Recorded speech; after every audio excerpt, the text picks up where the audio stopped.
yuko tayari kurejea kwenye nchi yako.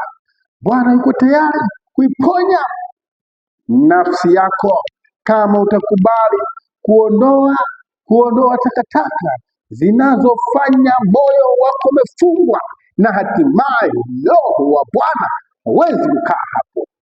Ondoa, takasa roho yako ili Bwana akamalaki, ili Bwana akae, ili Bwana aweke makao yako, ili Bwana aiponye nafsi yako, aiponye nafsi yangu. Ni lazima niondoe dhambi kwenye moyo wako, lazima niondoe. Bwana kubariki unapofanya hatua hiyo ya pekee na hatua hiyo ya msingi ya kuhakikisha ya kwamba roho yako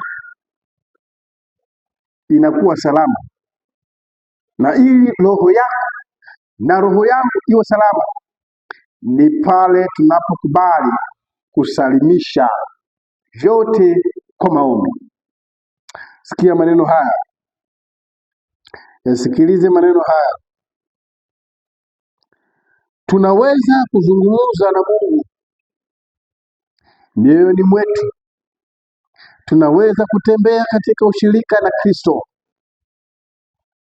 Na ili yafanyike haya, kumbuka mambo manne. Kumbuka ya kwamba ikiwa watu wangu walioitwa kwa jina langu watajinyenyekesha na kuomba na kunitafuta uso, nitasikia toka mbinguni, nitawasamehe dhambi yao na kuiponya nchi yao. Kwa hiyo yuko tayari kuwa mshirika katika maisha yao, yuko tayari kuwa mshirika kwenye maisha yao kama nitaisikia sauti yake. Tunapofanya kazi zetu za kila siku, tunaweza kuleta matamanio ya mioyo yetu, shauku isiyoweza kusikiwa na sikio la mwanadamu, lakini neno hilo haliwezi kufa kimya wala haliwezi kupotea. Hakuna kitu kinachoweza kuzamisha shauku ya roho, kwani hii huinuka juu ya sauti za mitaani, juu ya kelele za mashine. Ni Mungu ndiye ambaye tunazungumza na maombi yetu husikilizwa. Maombi yako husikilizwa.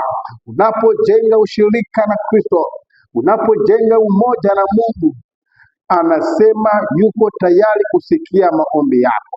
Haijalishi utakuwa kwenye kelele za aina gani, haijalishi utakuwa kwenye mazingira ambayo unaona ya kwamba giza limetanda, kelele zimetawala.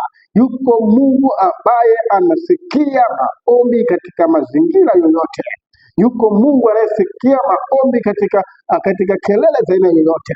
Yuko Mungu anayesikia maombi katika mazingira ambayo unadhani ya kwamba ukiomba wanadamu wanaweza wakashindwa, lakini yuko Mungu ambaye yuko tayari kupokea.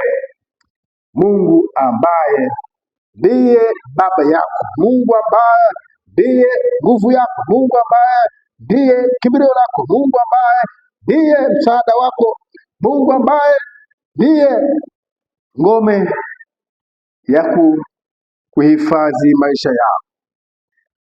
Asubuhi ya leo, mwambie Mungu, tembea nami. Asubuhi ya leo, mwambie Mungu, niko tayari kuisikia sauti yako. Njoo ukae nami, twende na mimi kazini. Njoo ukae nami, twende nami kwenye biashara, twende nami kwenye ofisi zangu, twende nami katika shughuli mbalimbali.